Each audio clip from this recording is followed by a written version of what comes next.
one lottery ticket makes a big difference for our state students. And when I say big, I mean bigger than jackpot big. Since 2002, South Carolina students have benefited from more than $6 billion in lottery-funded scholarships and grants, including the Life, Hope, and Palmetto Fellow Scholarships. With every lottery play, you're supporting our students, and that adds up in a big way. That's why education is our middle name. Learn more at sceducationlottery.com/betteryou.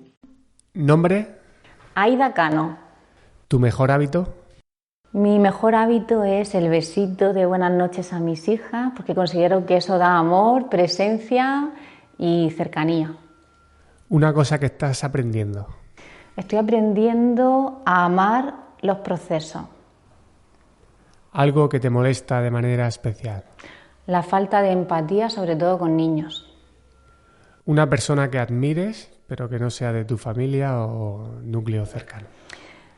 Gloria Sánchez, que es mi madre profesional. Y bueno, y te podría decir también Anabel González, que es la presidenta actual de MDR España. ¿Un libro que haya influido en tu manera de pensar o en tu manera de comportarte? El libro Supera tu pasado, de Francine Shapiro. ¿Y un mensaje que lanzarías a tu yo del futuro? Por ejemplo, de aquí a 10 años. ¿Qué le dirías? Sí, le diría: confía en ti y sigue manteniendo esa mezcla que tienes de valentía, coraje y conexión. Hola, soy José Luis Serrano y te doy la bienvenida al podcast de EduHacking. En este episodio nos acompaña Aida Cano, psicóloga sanitaria, especialista en terapia EMDR, en trauma, apego y regulación emocional, con más de 10 años de experiencia acompañando a personas en procesos de transformación emocional. Puedes encontrarla en su web aidacano.es y en su perfil de Instagram psicóloga.aida. Además, dirige el Centro de Psicología Centro Origen en Totana, un espacio que conecta directamente con su enfoque terapéutico, comprender el origen de nuestras emociones para sanar y transformar nuestra vida. Aida es amiga desde hace más de 20 años y ya pasó por el podcast en el episodio 16, donde hablamos sobre cómo entender la ansiedad. Encontrarás el enlace a este episodio, así como a su web y a su perfil de Instagram, en las notas del episodio o en joseluisserrano.net. En esta ocasión hablamos sobre el lenguaje del miedo, cómo reconocerlo, interpretarlo y transformar su mensaje para vivir de forma más auténtica. Exploramos el miedo como parte natural de nuestra historia evolutiva, su conexión con los vínculos emocionales tempranos, el papel del cuerpo en la gestión emocional y cómo cambiar los patrones que nos limitan sin negar nuestras heridas. Una conversación para reconciliarnos con el miedo y recuperar nuestra conexión interior. Ahora sí, vamos con Aida Cano. Muy buenas, Aida. Bienvenida al podcast de EduHacking de nuevo, por segunda vez, aunque esta vez casi el bienvenido soy yo, porque por primera vez estoy grabando con alguien en directo. Así que nada, de verdad, gracias por abrirme las puertas a tu maravilloso centro. Y bueno, vengo con mis miedos. Algunos los iré compartiendo, otros quizá no salgan y otros seguramente ni lo sé. ¿Qué tal estás? Buenos días, José Luis. Yo estoy encantada de tener tu visita. Soy una afortunada de que te interesen estos temas, de poder difundirlos y que cada vez más gente pueda conocer sobre cómo el miedo puede mejorar sus vidas. Que mucha gente, cuando hablamos de miedo, se asusta como que es algo negativo en sus vidas. Pero vamos a ver también cómo es algo que puede mejorar nuestra vida y es algo que también nos mantiene aquí, a ti y a mí.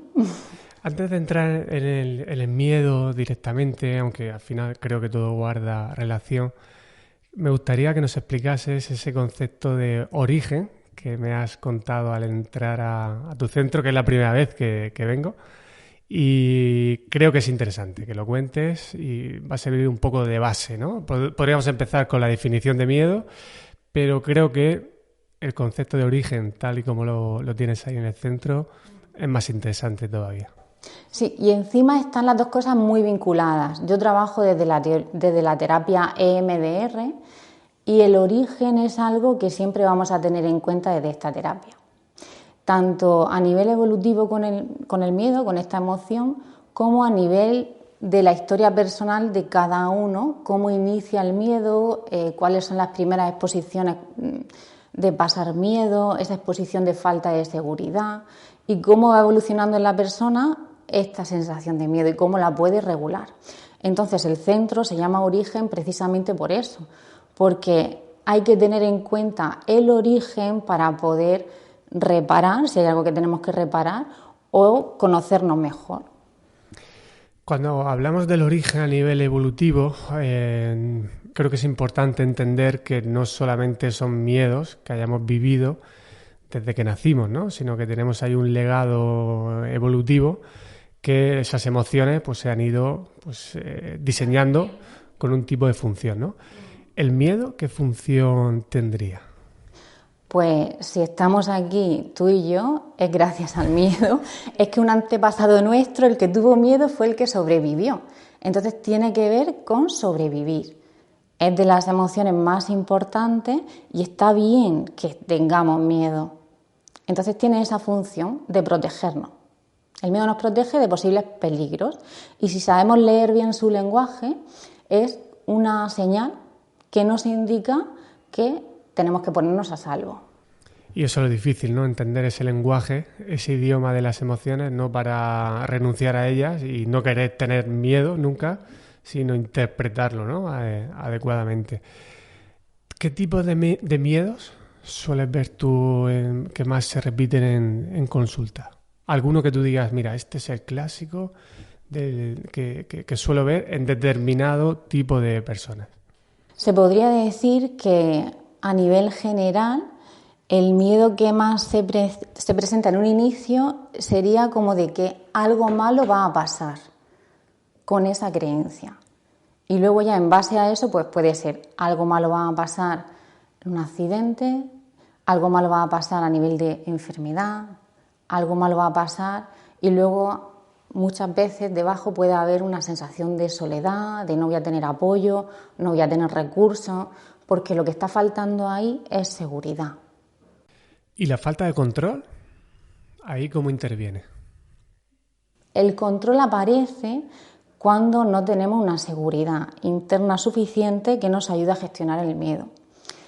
Como necesitamos movernos en el mundo, no podemos, si no tenemos una suficiente seguridad, no ha podido crecer dentro de nosotros, vamos a tirar de control.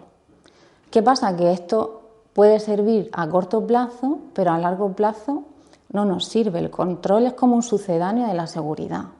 La verdadera seguridad nos ayuda a gestionar el miedo. El control es como que necesita prevenirlo todo de alguna forma para que eso no se dé, porque siente que si se da una situación en la que se pone en riesgo, no va a poder resolverla. Yo hago una confesión de las entrevistas que yo como entrevistador, ¿no? Yo siempre edito las entrevistas, me escucho y aprendo de la persona que, obviamente a la que entrevisto, pero también aprendo de cómo yo lo voy haciendo y voy viendo, ¿no? Las cosas que me gustan o no. Y reconozco, también porque fue de las primeras, que una de las entrevistas en la que menos me gusté fue en tu primera visita. Y una de las cosas, no el episodio, que el episodio a mí me encantó, pero yo como entrevistador, ahí es donde me califico bajo, ¿no? Yo resto de entrevistas, resto no en su totalidad, pero sí en la mayoría, yo quedo contento, ¿no? No es una autoexigencia de por dada, ¿no? Sino que, oye, me escucho y a veces digo, José Luis, qué buena pregunta, bien hecho, ¿no? Pero esa entrevista, yo cuando editaba, me daba cuenta de lo que quise preparar esa entrevista. Exceso de control, exceso de dominar el tema, ¿no? Es algo que, pues ya está, me gusta repetir muchas veces, ¿no? Cuando preparo una entrevista, intentar dominar el tema. Pero en esa entrevista creo que pasé una barrera, ¿no? De decir, quería saber mucho de ese tema, entiendo, por buscar esa seguridad. En esta segunda entrevista contigo, ya lo sabes, vengo sin guión, sin preparación, y he aguantado la tentación de buscar información sobre el miedo. Entonces lo que pueda saber es lo que sabía antes de como cualquier persona, ¿no? Entonces, en ese tipo de situaciones, de intentar reparar o querer mejorar en algo, también nos podemos pasar de frenada y pasar de un punto de un miedo que nos protege a ser incluso irresponsables, ¿no? O cómo encontrar ese punto medio. Porque aquí yo, pues eres mi amiga, tengo confianza y bueno, pues aquí había una zona cierta de confort, ¿no? Pero a lo mejor si esto se me ocurre hacerlo con alguien que no tengo confianza, pues a lo mejor puedo hacer un churro de entrevista, ¿no? Claro, ahí hay una clave muy importante, lo que tú acabas de decir, esa conexión que se puede dar entre dos personas que hace sensación de seguridad en el vínculo. Y eso da mucha calma. Ahora, eso es lo importante, que vayamos buscando esa sensación de seguridad en el vínculo y no la calma por sí. Porque algunas veces cuando hay miedo se va directamente a buscar la calma. Y no es tanto lo que más falta nos hace. Y luego el miedo siempre va a ser positivo cuando está equilibrado y como pasa con otras muchas cosas, los extremos es lo que no está bien. Un miedo excesivo nos puede bloquear y nos puede no impedir llevar a cabo una vida significativa, no atrevernos a hacer cosas que son importantes para nosotros o a crecer como personas en los objetivos que tengamos en la vida. O si es por defecto, si tenemos poquito miedo, pues yo puedo andar cerca de una cornisa y poner en riesgo mi vida si a mí esa situación no me da miedo o una situación que sea un peligro real y estar expuesta. Entonces al final el miedo siempre nos va a proteger cuando está equilibrado, está haciendo su función de protección.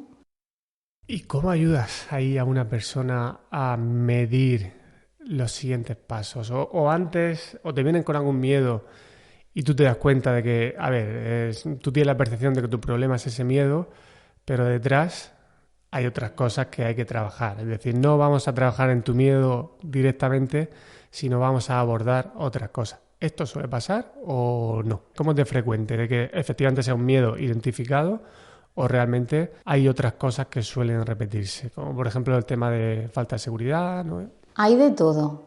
Hay personas que vienen porque han tenido un suceso que en MDR llamamos una T grande, que es por ejemplo un accidente de coche y a partir de entonces yo ya tengo miedo a coger el coche. Entonces vienen con los síntomas de estrés postraumático concretos, ¿no? Que me noto esto y sobre todo lo que la gente primero te dice son los síntomas que tiene. Pues no puedo dormir, tengo imágenes cuando estoy durmiendo que tiene que ver con esto, o lo paso muy mal. ¿Qué pasa? Que no siempre esto es así. Si ha pasado solamente un evento puntual, podemos trabajarlo ese evento puntual, pero otras veces hay personas que vienen, y esto pasa de forma muy frecuente, y te comentan que no saben por qué están así. Es que yo, no sé, estoy súper tranquila, llevo una vida estupenda, debería de estar bien y no sé por qué. De pronto empiezo a notar como que algo malo me va a pasar, como miedo, como una sensación de ansiedad que está vinculada con el miedo, pero no sé de dónde viene. De ahí es de donde empezamos, de esos síntomas, a ver dónde han aparecido antes en su vida. Si hay alguna situación que tiene que ver con esos mismos síntomas. Y luego también tenemos muy en cuenta el sistema de regulación, la forma en la que tiene de regular las emociones esa persona y cómo han sido sus vínculos, porque depende de cómo ha sido nuestro vínculo más temprano, va a ser nuestro sistema de regulación emocional. Y esto tiene que ver con la teoría del apego. Cuéntanos un poquito, la teoría del apego. Pues cuando nacemos somos unas criaturas muy indefensas y necesitamos que otra persona nos ayude a sobrevivir. No hay ningún ser humano que pueda sobrevivir sin otro ser humano. Entonces, esto nos hace que nos tengamos que apegar. El apego es como un pegamento emocional que nos hace vincularnos.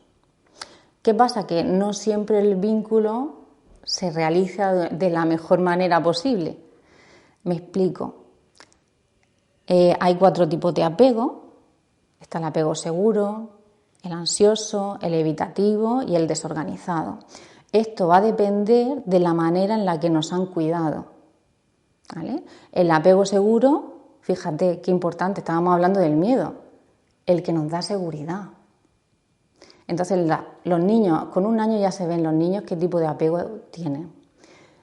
son niños que se atreven a explorar, que notan que si tienen algún imprevisto pueden ir a su figura de apego porque le va a dar protección y seguridad.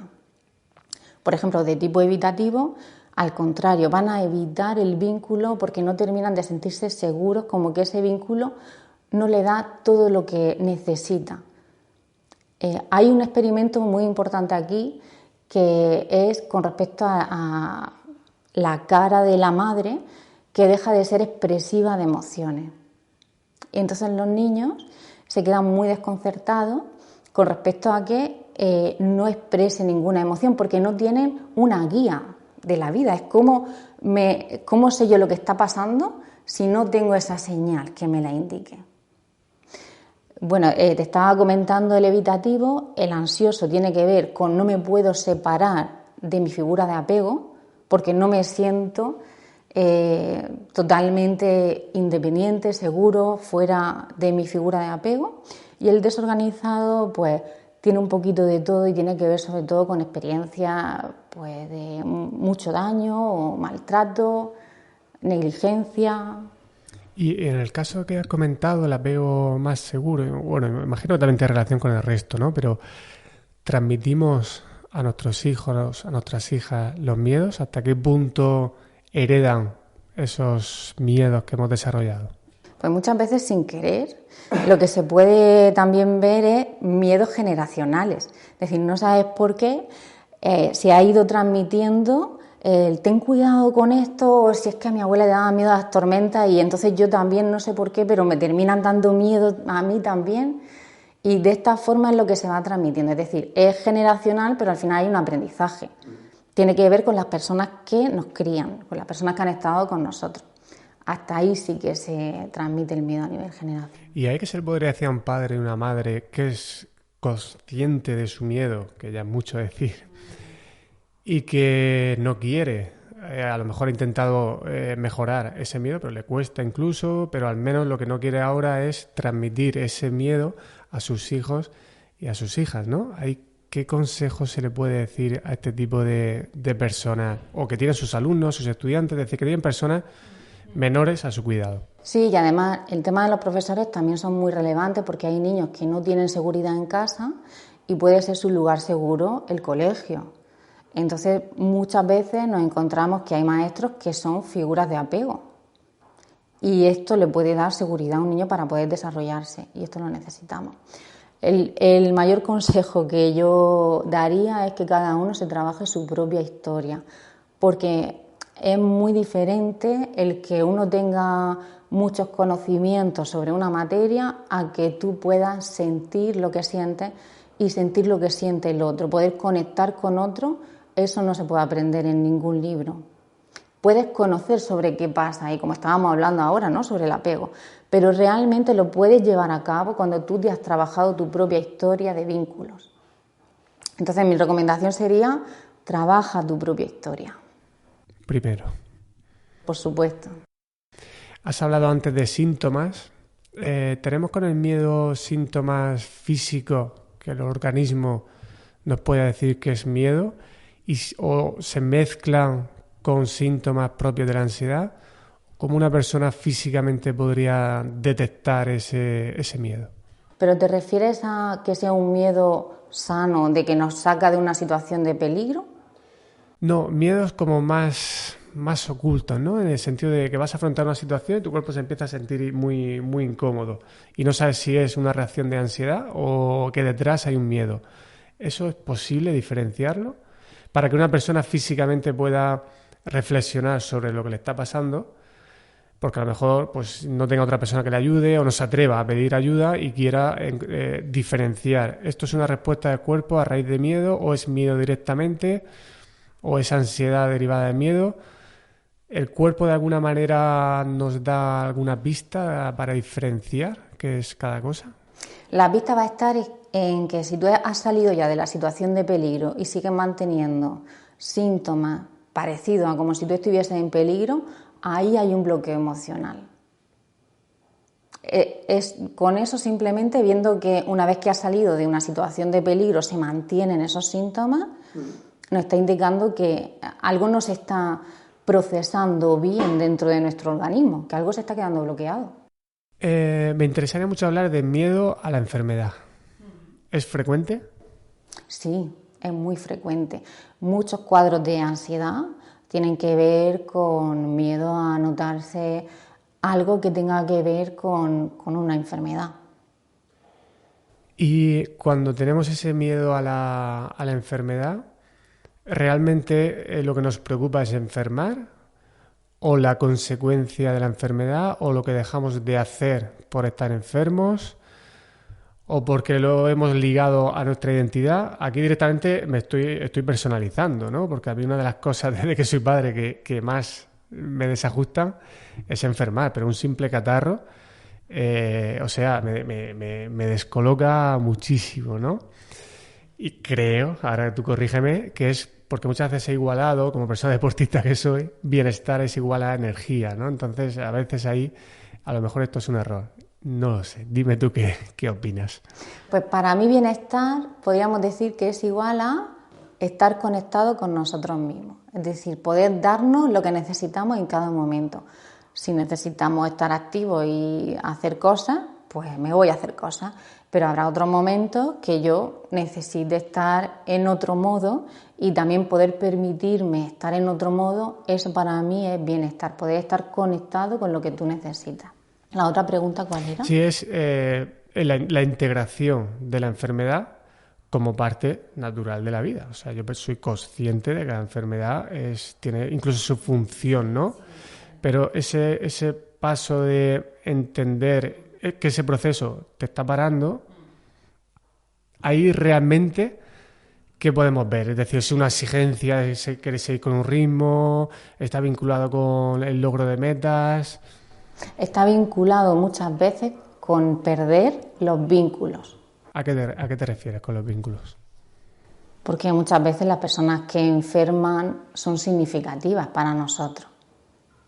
Y ahí hay un vínculo. ¿Y cuando es hacia nosotros mismos? Es decir, yo enfermo y yo eso lo llevo mal.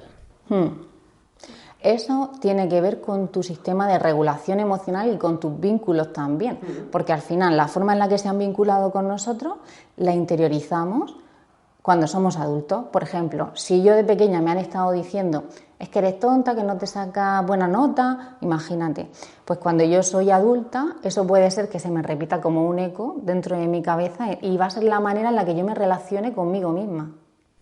Porque lo haces parte de tu identidad, de que eres así, supuestamente eres así y tienes que seguir siendo así. Eso es. Es como una creencia que me la creo, que es totalmente verdad.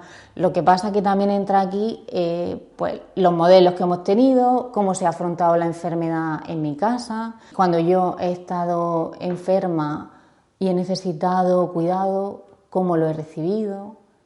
Entran otros factores que no solamente tienen que ver con lo que uno puede hacer, no con la voluntad. No todo depende de la voluntad de una persona. Puede ser una nueva forma de experimentar lo doloroso que es aceptar que no tenemos el control de las cosas y que la propia enfermedad es una muestra más de lo poco que llegamos a controlar. ¿Hay relación también con eso? Sí, es de cómo gestionamos el dolor. Porque como el dolor no siempre todo el mundo puede gestionar bien, ¿cómo han gestionado mi dolor?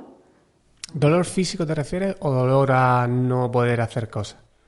En el cerebro no diferencia si es físico o si es emocional. Entonces, cuando hablamos de dolor, al final, ya sea físico o emocional, para el cerebro termina siendo lo mismo. Se activa la misma zona cerebral.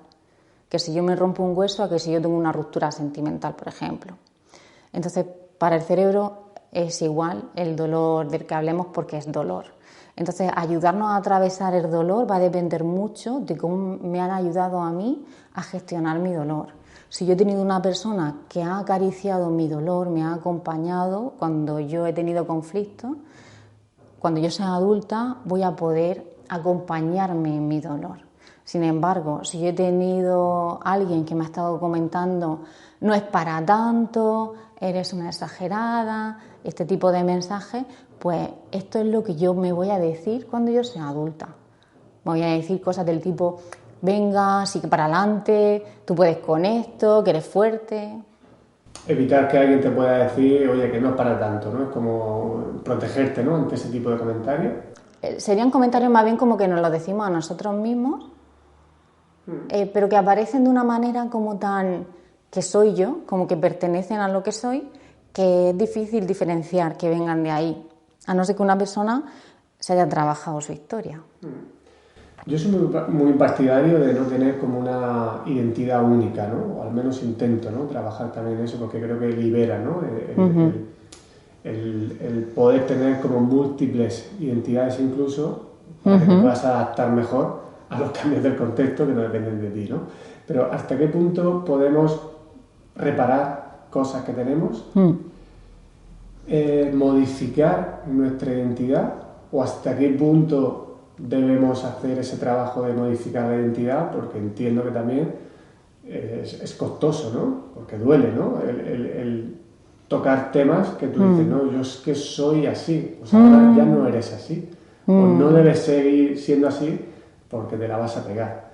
Entonces vamos un poco a ver estos temas de la identidad, de cómo lo vinculamos a estas cuestiones, que creo que muchas personas, a lo mejor tú aquí en consulta lo ves, de que se puedan sentir que estás intentando cambiar una esencia de ellos, ¿no? ¿Esto puede pasar? Sí, y además es que se vive así, se vive como que eso forma parte de mí, y algunas veces muchas de las resistencias tienen que ver porque me he movido tanto en ese patrón, con esa creencia, con esa emoción, que forma parte de mí, y me cuesta hasta identificar que debajo de esa sensación hay esa creencia, porque lo tengo asumido que soy yo, y muchas veces si no tienen dónde poder afianzar otros rasgos de identidad, cuesta mucho cambiar eso, porque claro, me he construido todo lo que soy en base a lo mejor al miedo. No es que yo soy miedosa o yo soy muy organizada, y en cuanto hay algo que no tiene que ver con la organización que yo llevo, pues me desregulo. Entonces sí que pasa así. La buena noticia es que cada vez se ven más, incluso en trastornos de personalidad, que la intervención con EMDR ayuda a poder, podríamos decir, darle la vuelta al calcetín y poder ir cada vez más haciendo una identidad más funcional.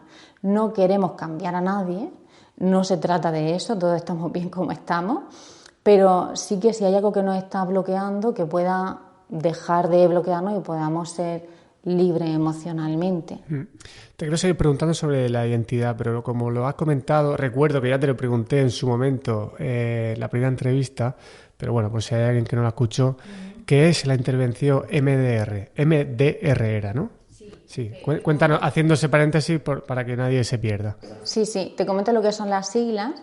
Es que viene de E de ojos en inglés, porque son las siglas en inglés, M movimiento, D desensibilización y R reprocesamiento.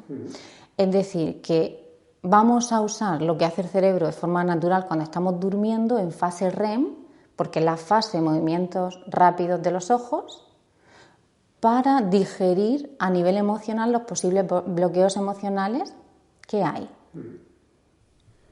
Me cuesta entenderlo. ¿Lo puedes explicar un poquito mejor? Un poquito mejor, no, un poquito con más detalle. Sí, pues esta terapia en lo que se basa es que el cerebro no necesita ningún tipo de intervención especial para crecer de una forma sana, si tiene los nutrientes necesarios para poder hacerlo. ¿Qué pasa? Que si no se dan los nutrientes necesarios o aparece algo que nos puede generar un bloqueo emocional con una alta intensidad emocional, va a producir un bloqueo que va a impedir, un bloqueo podemos asimilarlo con un bloqueo digestivo, por ejemplo, ¿no? Que te haces un empacho. Con una señal incluso física, ¿no? ¿Te refieres a bloqueo o...? Sí, y a nivel de digestivo sería el bloqueo emocional como que yo tengo un bloqueo digestivo y no me pasa bien la comida, no puedo hacer bien la digestión. A nivel emocional es algo similar, salvando la distancia, es como que no hay un procesamiento de esa información que se queda bloqueada. es que esa información no ha podido ser asimilada por el organismo por la intensidad emocional que ha tenido. Entonces, con EMDR ayudamos a que se pueda hacer la digestión de esos bloqueos emocionales que he tenido a lo largo de mi vida. Y alguna vez he escuchado que hay, imagino que tú también, que hay corrientes que dicen de intervención que a veces no es necesario irse tan atrás en la vida de las personas para poder reparar o solucionar una cuestión concreta. ¿Qué opinas sobre esto? ¿Hasta qué punto esto es cierto? ¿O en qué situaciones, pues a lo mejor es cierto, ¿no? Decir, oye, pues no, es que esta situación no hay que, por así decirlo, remover, ¿no? Que imagino será un término que nos gustará mucho, remover nada, porque parece suena despectivo, ¿no? Pero por utilizar los términos que a lo mejor suelen sonar en la calle, ¿hasta qué punto sería no interesante remover un poco la historia de esa persona? O tú, para ti, prácticamente casi para todo, sí lo ves importante un poco ver, echar la vista hacia atrás. ¿Qué opinas sobre esta cuestión? Pues va a depender del objetivo terapéutico que nos marquemos. Por ejemplo, a mí han venido personas que querían presentarse a una oposición y preparar concretamente una exposición oral, ¿no? Pues nos vamos a centrar mucho en que pueda hacer una buena ejecución, ¿vale? Va a depender del objetivo que nos marquemos terapéutico. ¿Qué pasa? Que si estamos trabajando en las sesiones y vemos que hay algo que está bloqueando que eso suceda, sí que voy a investigar de dónde viene ese bloqueo. Voy a ir al origen de lo que está sucediendo en el presente. ¿Por qué es lo que está nutriendo al presente? Es como si yo quiero quitar una mala hierba y le corto las hojas. Pues realmente cuando quite la mala hierba va a ser cuando la arranque de raíz, para asegurarme de que no va a volver a salir. Claro, pero si en ese caso concreto hay un objetivo de rendimiento muy claro, tiempo marcado, y esa persona incluso te dice, mira, me da igual ahora mismo, pero quiero ese rendimiento. A lo mejor el consejo podría ser, bueno, cuando termines, vente, ¿no? Porque el coste que has tenido por conseguir ese rendimiento, y a lo mejor has tenido éxito, no quiere decir que en el futuro, cuando tengas otras situaciones similares, si no has atajado esa raíz, pues el problema lo vas a seguir aumentando. Esto puede pasar también, es decir, tener una exigencia profesional, un objetivo puntual, un cuidado de alguien y decir, bueno, esto es solución de emergencia, pero que sepas que detrás hay un problema. Al final esto pasa factura, va a volver a aparecer, porque las emociones no se pueden negar, no se pueden suprimir, aparecen en el cuerpo y cuando no se pueden procesar bien se quedan bloqueadas, nos hacen enfermar, nos generan contracturas musculares, dolores de cabeza y etcétera. Un montón de síntomas físicos que pueden venir de un componente emocional que ha sido bloqueado. Entonces al final va a aparecer más adelante y si sabemos leer bien qué nos están diciendo, pues lo vamos a tener más fácil para poder resolverlas. En tu opinión, ¿cómo crees que es el orden en este canal de comunicación? Vamos a hacer lo que creo que hoy en día sigue siendo un error de separar mente y cuerpo de esa manera, pero para que se pueda entender la pregunta, a nivel de comunicación, ese orden entre cuerpo y mente, ¿cómo crees? Es decir, ¿es antes el resto del cuerpo o es la mente la que afecta en el cuerpo? ¿O luego hay una comunicación bidireccional?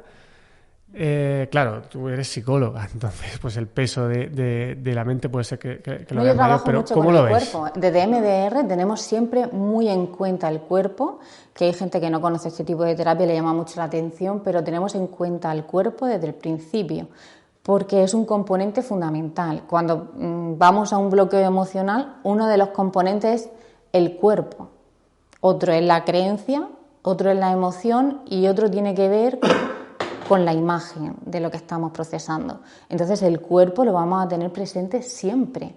Entonces, con respecto a la pregunta que tú me hacías, sucede de forma conjunta. No hay un cuerpo sin mente funcionando por ahí, ni hay una mente sin cuerpo funcionando por ahí.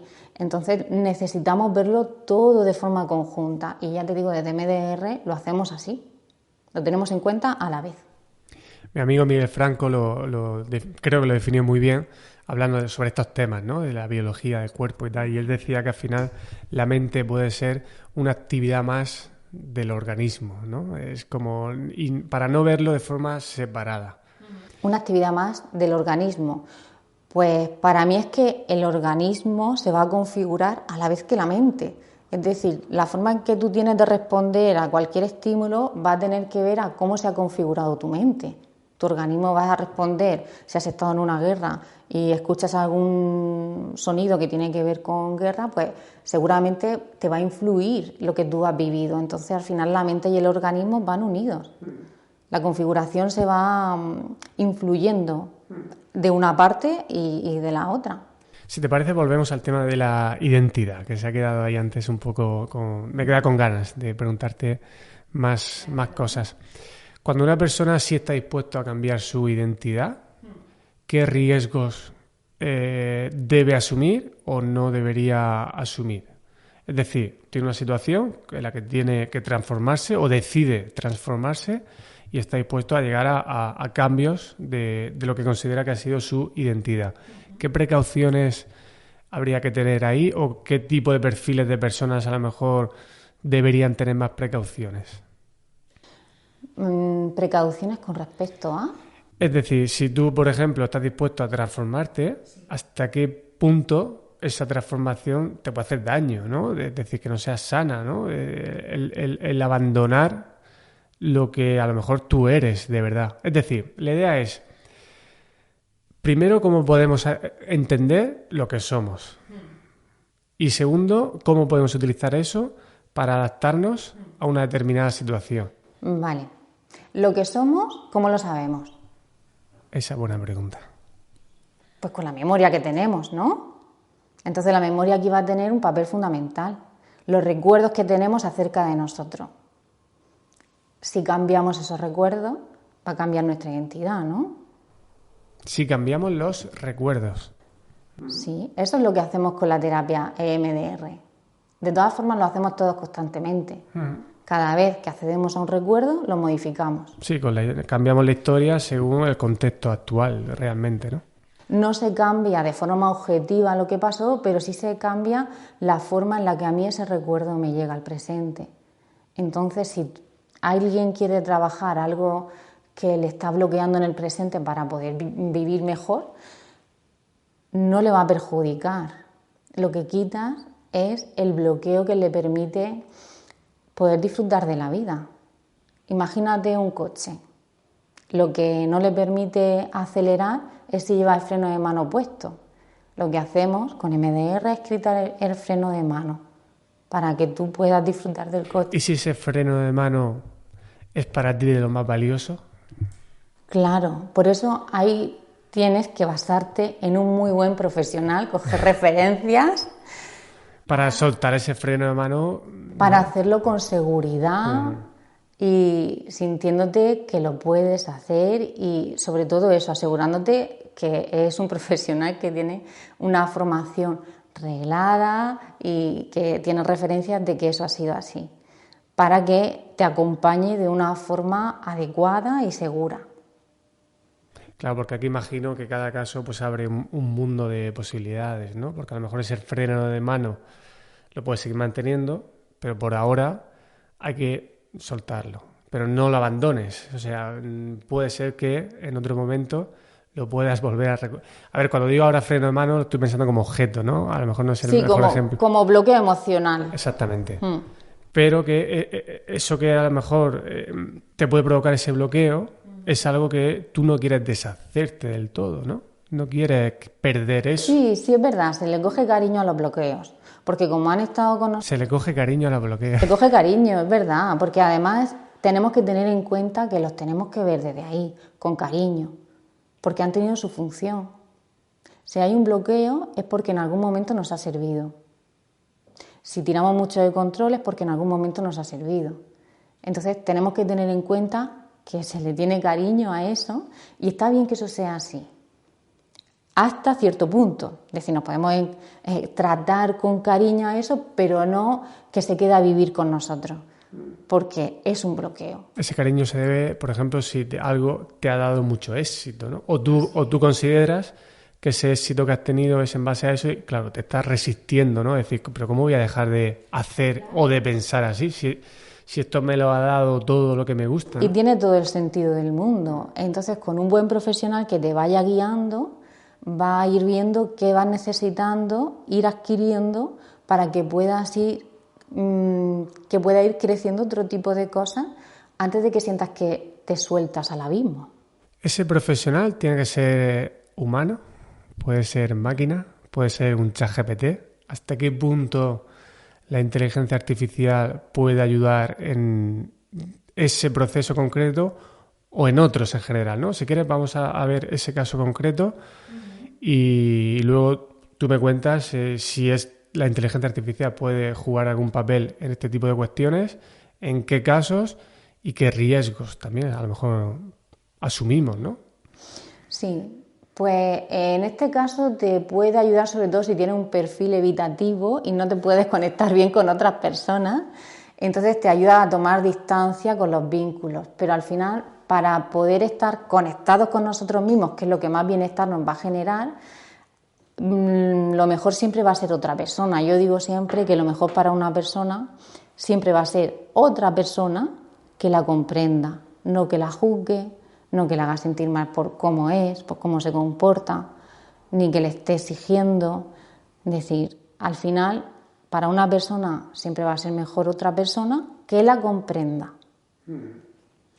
De momento, yo no sé en el futuro hasta dónde llegará esto, pero hasta día de hoy la inteligencia artificial no puede generar el vínculo emocional que se genera entre humanos.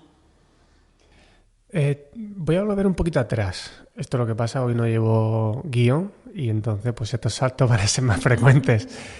No hay ningún apego mejor que otro, ¿no? Cuando has dicho apego evitativo, alguien que tiene apego evitativo o apego seguro o apego desorganizado, ¿debe trabajar para acercarse a otro tipo de apego? ¿O esto no es posible o no es, por así decirlo, entre comillas, rentable? Podemos decir que no es recomendable que todo el mundo tengamos que ser de apego seguro, ¿vale? No buscamos eso. Lo que buscamos es que yo, desde donde yo provenga, me pueda relacionar de una forma sana, funcional y sin que me genere sufrimiento. Ahora, tenemos que tener en cuenta que en el ser humano, cuando se hace en grupo, se ha visto que en cualquier grupo de seres humanos, donde sea del mundo, hay estos 4 tipos de apego. Es decir, que si estos 4 tipos de apego se están dando en diferentes grupos de humanos, vivan donde vivan, es porque hay una función para el grupo. Y bueno, hay autores que dicen que los desorganizados son los que irían a la guerra, los ansiosos son los que protegerían al resto, avisarían, serían los que dirían, oye, ponerse a cubierto. Entonces tiene sentido también que estén estos 4 tipos de apego. Que esa diversidad, la evolución la ha premiado, ¿no? Exacto, y que tiene que seguir siendo así. Lo que pasa es lo de siempre, es cuando no lo tenemos equilibrado, cuando está muy desequilibrado, es cuando nos va a generar problemas y ahí es donde tenemos que intervenir. Sí, o tienes una conducta muy poco alineada a ese tipo de apego, ¿no? Incluso los factores de personalidad, no sé si influyen también. Es decir, si tú tienes un perfil más introvertido, pues puedes hacer cosas de extrovertido, pero tampoco puedes, entre comillas, jugar a vivir como un extrovertido, ¿no? Por esa incluso biología, porque también a veces hay autores por lo menos que dicen que es incluso que está ya en tu temperamento y es como querer convertir un perro en un gato, ¿no? Es como no juegues a lo que no eres. Se trata más bien de poder aceptarnos como somos. Ese es el verdadero trabajo y el más interesante, de poder ser quienes somos, sin más. Volviendo al tema de la inteligencia artificial, algunos estudios, yo todavía me falta por revisarlos bien, los que hay hasta el momento, e igualmente creo que todavía es demasiado pronto. Además, va evolucionando muy rápido, incluso los estudios se quedan obsoletos, ¿no? Pero por ahora lo que se va viendo, una de las virtudes que se dice es que no suele juzgar, que es algo que la mayoría de las personas se pueden hacer y entiendo que un profesional ahí no lo va a hacer, ¿no? Y a la vez sí puede tener esa empatía incluso, ¿no? O sea, podrían ser 2 cosas que un profesional se presupone que tiene. Cuando la inteligencia artificial iguala eso, ahí, ¿qué riesgos puede encontrar una persona para hacer determinado tipo de consultas a nivel de bienestar? Es decir, ¿hasta qué punto tú sí podrías recomendar a alguien que haga este tipo de conversaciones? ¿O en qué momento le recomendarías a una persona que, oye, no hagas esa autoterapia, por así decirlo, con la inteligencia artificial, porque puedes entrar en un sesgo de confirmación, algo peligroso o no? ¿Ves alguna circunstancia que tú digas no es pertinente? Mis pacientes saben que yo nunca les digo no hagas esto, porque al final cuando tú has procesado lo que a ti te bloquea, de forma natural te va a llevar a realizar cosas en tu vida que te van a aportar bienestar y autocuidado. Entonces, si alguien ahora mismo lo está usando para cubrir una carencia, pues habrá que ver qué es lo que hay ahí debajo. Igual pasa con cualquier tipo de, por ejemplo, una adicción. No hace falta que sea la inteligencia artificial, puede ser las pantallas, el alcohol, las drogas. Yo las pruebas que he hecho, porque esto es mi única experiencia, es que me da la sensación de que cuando tú sí eres capaz de decir lo que crees que te pasa, vas haciendo un acompañamiento, ¿no? Incluso dando soluciones, sugerencias, pero siempre desde la prudencia. Creo que a veces lo que puede marcar la diferencia, creo, entre un profesional y una inteligencia artificial es que la inteligencia artificial va a ser menos atrevida en rascar o remover, ¿no?, por utilizar ese término, en ese origen de las cosas. ¿Crees que esto puede pasar? Es decir, un profesional a lo mejor sí tiene que decirle 4 cosas a una persona que no está viendo. Y la IA, por mantener esa tonalidad y demás, a lo mejor no se lo va a decir. ¿Esto puede pasar? Mira, lo bueno de que sea un buen profesional es que nunca te va a dar una guía sobre qué hacer. Lo que te va a ayudar es que tú encuentres qué es lo mejor para ti. Y es verdad que hay gente que viene pidiendo qué hago con esto, con esta decisión, cómo la tomo. La mayoría de esas personas que están muy en lo racional y no hay conexión con lo emocional, porque lo emocional es lo que nos conecta y nos da señales con lo que queremos. Y algunas veces hay que empezar a trabajar con conectar mucho que lo que tiene que ver con estimulación sensorial que no se dio en su momento, de lo que me gusta, lo que no me gusta, que esto va a influirnos a día de hoy. Entonces, bueno, la inteligencia artificial puede cubrir huecos, pero es que los huecos siguen estando. Incluso aunque sea la misma frase, esa mirada que te puede hacer una persona le da valor a esa frase, que a lo mejor la frase puede ser maravillosa de la inteligencia artificial, pero va sin ese acompañamiento, ¿no?, emocional de una mirada que a veces, o incluso una mirada que vaya sin frase. Totalmente, y además lo que nos hace crecer como humanos es que otro nos mire. Necesitamos ser vistos, pero no solo vistos físicamente, vistos emocionalmente. Es decir, mi mundo emocional, lo que a mí me afecta, lo que a mí me llega, eso es necesario que otra persona lo vea y tenga la capacidad de poder regularme y ayudarme con eso. Has tenido, hemos comentado brevemente antes de empezar a grabar, intervenciones fuera de consulta. Cuéntanos un poquito cómo ha sido tu experiencia en este sentido y en este tipo de escenarios, en ese tipo de situaciones, ¿cuáles son los miedos que has visto o lo que las personas han ido necesitando en esas situaciones? Sí, pues las intervenciones que hemos hecho desde MDR ha sido una intervención grupal. Yo he estado en un par de ellas. Ahora compañeros de la Asociación Nacional de MDR también están haciendo intervenciones en Valencia. Y lo bueno que tiene el protocolo de intervención grupal es que nadie tiene que exponerse hacia otras personas con lo que le está sucediendo, que es un poco lo que hay en la mente de la gente, de que si yo voy a una intervención psicológica grupal, tengo que contarle lo que me pasa a los demás. El trabajo es mucho más individual con cada uno, aunque tú lo estés llevando a cabo en grupo. Entonces realmente cada uno está trabajando lo que tenga que trabajar. ¿Y has estado en situaciones de emergencia de algún tipo excepcional? Más bien de post-emergencia.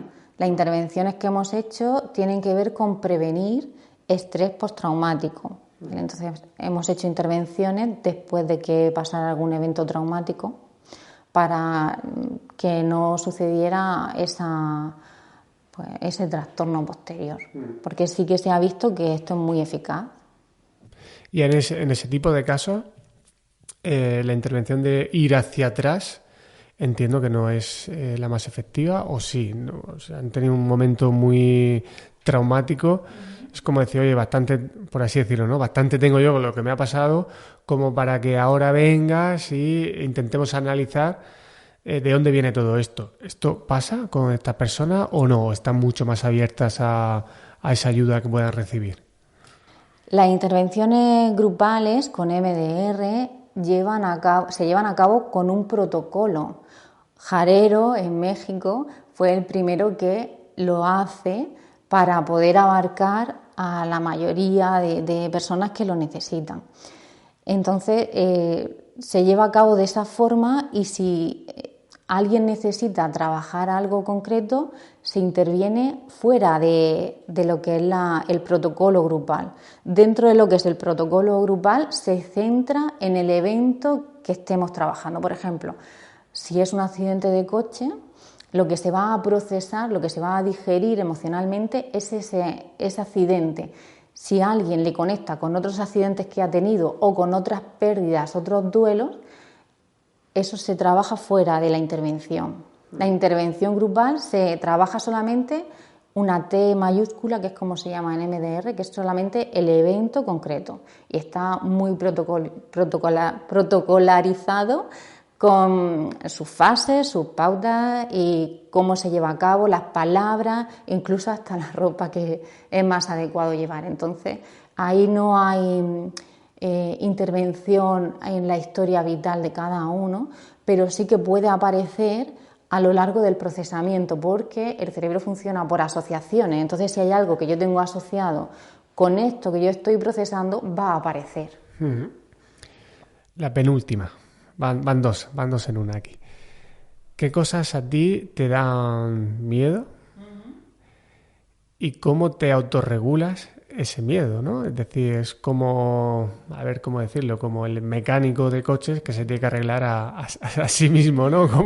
¿Cómo gestiona alguien como tú cuando detecta, porque imagino que en eso sí tienes más facilidad, o no, igualmente a ti misma como psicóloga te puede costar detectar qué te pasa? Que siempre tengo curiosidad, ¿no? Las personas que trabajáis en este tipo de cuestiones, ¿cómo os dais cuenta de cuando también necesitáis esa ayuda? O cómo, si podéis ejercer como si un médico se operase a sí mismo.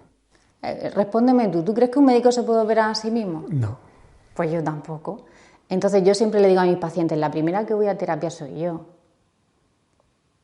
Y voy siempre. Siempre estoy en terapia, lo que pasa que hay en ocasiones que voy como acortando las sesiones con menos frecuencia temporal y otras veces tengo las sesiones con más amplitud de tiempo. Pero nunca dejo que se me ataque ninguna emoción, siempre intento ventilar a nivel emocional porque somos personas igualmente los terapeutas que el resto de personas. ¿Y no tienes la tentación de usar tus conocimientos para hacer tu autoterapia? ¿Te ha pasado alguna vez? Es que los conocimientos no son las sensaciones y uno, para uno mismo, tiene sus propios mecanismos de defensa, zonas donde no quiere entrar, donde necesita un acompañamiento para poder guiarte y otra perspectiva que te ayude a procesar eso. Incluso cuando hemos hecho las intervenciones que hablábamos con la asociación, otras compañeras han sido las que nos han procesado a nosotras, porque el hecho mismo de una intervención de este tipo ya es traumatizante. Entonces, después de la intervención... Necesitáis vuestra propia intervención. Por supuesto, han habido compañeras tan amables, que son más bonitas que tú, que han ayudado a las compañeras que han hecho la intervención para prevenir estrés postraumático en los profesionales. Entonces, gracias a que nosotras sabemos cómo afecta este tipo de acontecimientos traumáticos, pues también debemos de cuidarnos para poder cuidar. Sin dar lugar a sentirte mal, ¿no? Decir, sin dar lugar a estar muy mal. casi como por protocolo, de decir, oye, yo sé que después de esto me siente como me pueda sentir. Todas, es decir, todas las que hemos hecho la intervención, hacemos el protocolo también para nosotras. Y muchas veces te das cuenta de que a lo mejor te ha influido más el acontecimiento que tú has vivido de lo que pensabas, y bueno, pues eso te ayuda a poder digerir alguna emoción que se haya quedado ahí atascada. Si me lo permites, otra penúltima. Aunque no sean estas situaciones tan intensas, pero en tu día a día, pues igualmente tú hablas con muchas personas y ahí también te puedes ir cargando poco a poco, ¿no? Es decir, tú cómo haces, y además vives relativamente cerca de aquí, no te da tiempo incluso ni físicamente a hacer algo, ¿no?, distinto antes de llegar a casa. ¿Cómo sueles hacer esto? ¿Cómo sueles hacer esa desconexión o ese distanciamiento o ese exceso de empatía que entiendo que a veces a lo mejor no puedes controlar, ¿no? ¿O cómo gestionas yo me lo he esto? trabajado en terapia con EMDR. Ha sido una de las cuestiones que has tenido que trabajar, ¿no? Sí, me lo he trabajado para poder, y luego incluso hay casos que son muy duros. Piensa que EMDR es la terapia que recomienda la OMS desde 2013 para cuando hay trauma. Entonces ya cuando la gente te va conociendo que tú tienes que ver cuando hay un evento traumático, pues te van llegando casos difíciles de abordar. Y estos casos muchas veces pues necesitas de una intervención. Yo a la vez que ayudo a alguien a gestionar el evento, otra persona me ayuda a mí a que lo que yo estoy viviendo. Y a la última, si tuvieras que sintetizar en un minuto, más o menos, lo que hemos hablado, la charla, o un mensaje que te gustaría lanzar, aunque no hayamos hablado de eso, un mensaje que te gustaría lanzar hoy a la audiencia o a quien tú quieras. Que al final lo más importante para vivir bien es que puedas estar conectado con uno mismo, con lo que necesitamos, y para eso el conocer el lenguaje emocional y conocernos por dentro nos va a ayudar enormemente. Pues muchísimas gracias, Aida, por esta segunda oportunidad, por haberme recibido también en este maravilloso centro y, en cierta manera, pues ayudarme también en ese camino al origen de ciertas cosas. Y bueno, seguro que si tú quieres, habrá una tercera. Ha sido todo un placer. Muchas gracias. Muchas gracias a ti. Es un placer y de verdad que estoy encantada de que se hablen estos temas, porque pienso que puede ayudar a mucha gente y a que pueda llevar a cabo una vida mucho mejor.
One lottery ticket makes a big difference for our state students. And when I say big, I mean bigger than jackpot big. Since 2002, South Carolina students have benefited from more than $6 billion in lottery-funded scholarships and grants, including the Life, Hope, and Palmetto Fellow Scholarships. With every lottery play, you're supporting our students, and that adds up in a big way. That's why education is our middle name. Learn more at sceducationlottery.com/betteryou.